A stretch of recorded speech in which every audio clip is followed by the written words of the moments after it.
लेकिन उसके बावजूद भी ये मिडिल ईस्ट का दूसरा अमीर तरीन मुल्क है। कुवैत इतना अमीर मुल्क है कि दुनिया की सबसे ज्यादा वैल्यू रखने वाली करेंसी कुवैती दिनार ही है। जहां हमें इंडिया में 78 रुपीस का $1 और पाकिस्तान में 200 रुपीस का $1 मिलता है, वहीं कुवैत में एक कुवैती दिनार के बदले में $3.2 मिलते हैं। और इसकी सबसे बड़ी वजह यहाँ से निकलने वाला क्रूड ऑयल है। ऑफिशियल रिपोर्ट्स के मुताबिक हर साल कुवैत लगभग 300 करोड़ बैरल से ज्यादा ऑयल प्रोड्यूस करता है। एक तो इतनी ज्यादा ऑयल प्रोडक्शन और फिर ऊपर से कुवैत की पॉपुलेशन भी सिर्फ 42 लाख ही है। यही वजह है कि यहाँ का हर एक शख्स जरूरत से ज्यादा अमीर है। कुवैत में एक्सपेंसिव कार्स, यॉट्स, लग्जरी विलास और ऐशो आराम वाली तमाम चीजें रखना एक आम सी बात समझी जाती है। और ये सब कोई अभी से शुरू नहीं हुआ, बल्कि कुवैत की किस्मत 85 साल पहले बदली थी, जब यहाँ से पहली बार ऑयल निकलना शुरू हुआ था।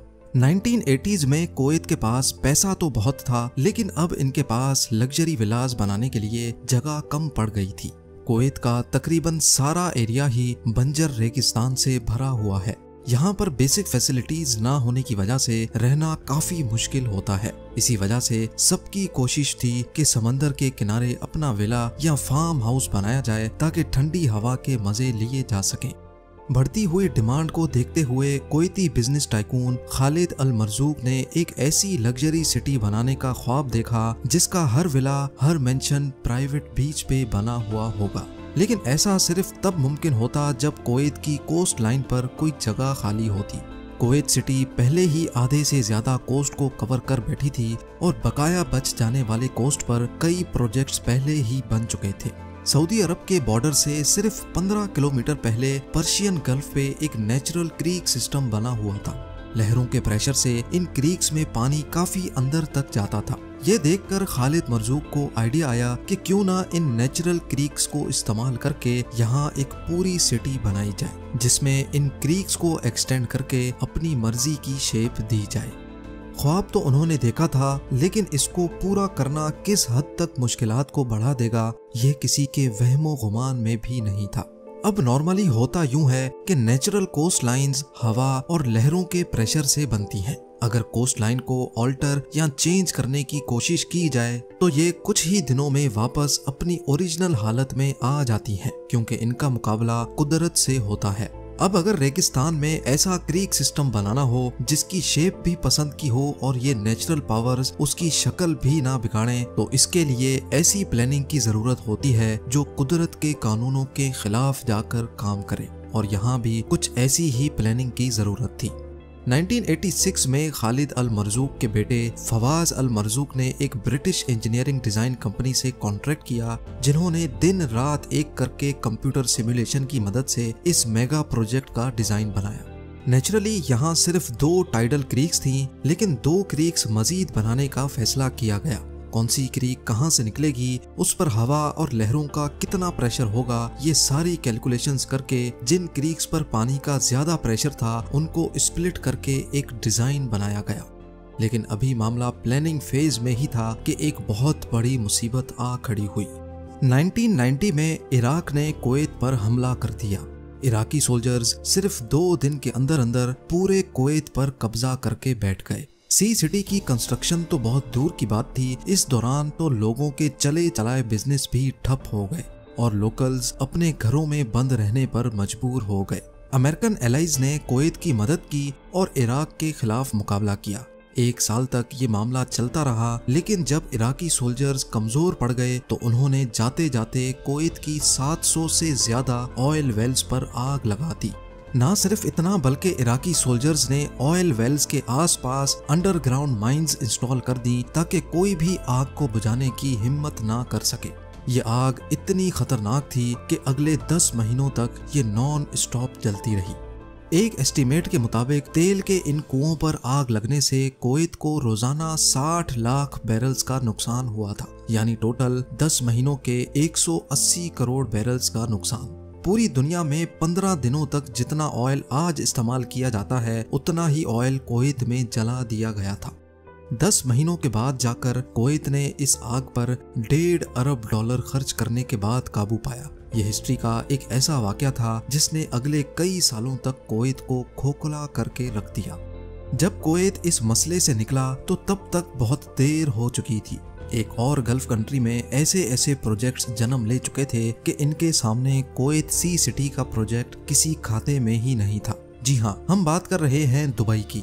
यहाँ दुनिया का सबसे महंगा 7 स्टार होटल बन चुका था और आर्टिफिशियल आइलैंड्स के कई प्रोजेक्ट्स की कंस्ट्रक्शन भी स्टार्ट हो चुकी थी। और तो और दुनिया की सबसे ऊंची बिल्डिंग बुर्ज खलीफा की कंस्ट्रक्शन भी स्टार्ट हो चुकी थी। दुबई ज्यादातर इंटरनेशनल अट्रैक्शन पहले ही ले चुका था, लेकिन फिर भी कुवैत ने 2004 में सी सिटी की कंस्ट्रक्शन का काम स्टार्ट कर दिया। सी सिटी का ये प्रोजेक्ट 5 फेजेस में डिवाइड किया गया और फैसला किया गया कि एक एक करके फेजेस कंप्लीट किए जाएंगे। सबसे पहला काम था फेज 1 और 2 पे खुदाई करने का। इसके लिए 40 bulldozers, 90 articulated dumpers, 87 एक्सकवेटर्स, 48 dump trucks और 6 क्रेन्स मंगाई गई। ये कोई आम खुदाई नहीं थी, क्योंकि रेगिस्तान के इस हिस्से में सिल्ट पाई जाती है। सिल्ट एक बहुत सॉफ्ट किस्म की सैंड होती है जिसके ऊपर कोई भी बिल्डिंग खड़ी नहीं हो सकती। बिल्डिंग तो क्या, इस पर चलना भी बहुत मुश्किल होता है। लिहाजा पहले खुदाई करके ऊपर वाली लेयर से रेत अलग की गई और फिर नीचे से सिल्ट को बाहर निकाला गया। उसके बाद वही रेत डालकर जमीन का लेवल बढ़ाया गया ताकि आने वाले सालों में ग्लोबल वार्मिंग की वजह से समंदर का लेवल बढ़े तो इससे साहिल पर बनने वाले विलास पर कोई असर ना हो। इस प्रोजेक्ट में सिल्ट और रेत की खुदाई बहुत मास लेवल पे की गई थी। कई महीनों तक 24 घंटे वर्कर्स की एक आर्मी इस काम पे लगी रही। प्रोजेक्ट डायरेक्टर के एस्टीमेट के मुताबिक सी सिटी के फेज 1, 2 और 3 में से total 74 million cubic metre sand निकाली गई। ये तकरीबन इतनी ज्यादा रेत थी कि इससे अहमदाबाद में वाक़े दुनिया का सबसे बड़ा क्रिकेट स्टेडियम 20 मरतबा भरा जा सकता है।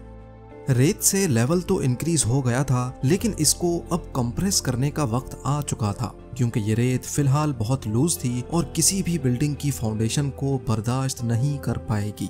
कंप्रेशन के लिए क्रेन से 15,000 केजी का वेट जमीन पर गिराया जाता। जिस जगह पर ये लोड गिरता वहाँ एक बहुत बड़ा गड्ढा बन जाता था। एक दिन में 1200 मरतबा 15 टन का ये वजन जब जमीन पर गिराया जाता तो कुछ ऐसा मंजर देखने को मिलता था। बाकी सब चीजें तो अपनी जगह, लेकिन एक मसला ऐसा था जिसका डर अंदर ही अंदर सबको खाए जा रहा था। इन आर्टिफिशियल क्रीक्स में जब समंदर का पानी डाला जाएगा तो क्या यह पानी नेचुरल तौर पे फ्लो करेगा भी कि नहीं। अगर पानी वक्त पे चेंज ना हुआ तो इसमें फंगस पैदा हो जाएगा और बदबूदार पानी इस प्रोजेक्ट को बुरी तरह से फेल भी कर सकता है। इस मसले से निपटने के लिए टाइडल गेट्स इंस्टॉल करने का फैसला किया गया। टाइडल गेट एक ऐसा मैकेनिकल गेट होता है जो सिर्फ एक तरफ से आने वाले पानी के प्रेशर पे खुद ब खुद खुल जाता है। जब समंदर से आने वाली वेव्स बंद या कम हो जाएंगी तो ये गेट अपने आप वापस बंद हो जाएगा।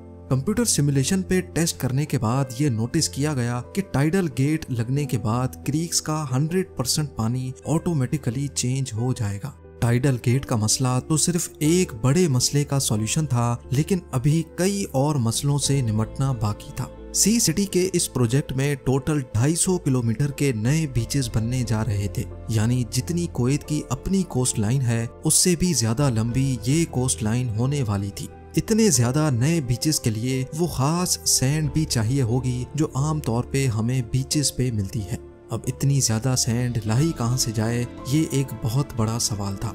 एक्सपर्ट्स ने इसका भी एक सॉल्यूशन निकाल ही लिया। नॉर्मल डेजर्ट सैंड जिसकी कुवैत के पास कोई कमी नहीं थी, उसमें हर साइज के पार्टिकल्स होते हैं। बीच पे जो सैंड मौजूद होती है उसमें सैंड के पार्टिकल्स का साइज ज्यादा बड़ा होता है। लिहाजा अब फैसला किया गया कि नॉर्मल डेजर्ट सैंड में से मोटे साइज के पार्टिकल्स को फिल्टर किया जाएगा। रेत को पानी से धोकर उसमें से मोटे साइज के रेजों को अलग किया गया। सिर्फ एक बार नहीं बल्कि ये प्रोसेस 4 बार किया जाता था। पानी से धोने और फिल्टर करने के इस प्रोसेस में जो रेजे बच जाते थे वही बीच के लिए परफेक्ट थे। एक दिन में 4000 टन रेत को लाया जाता और पानी से धोकर उसको फिल्टर किया जाता था और ये पूरा प्रोसेस कई महीनों तक दिन रात चलता रहता।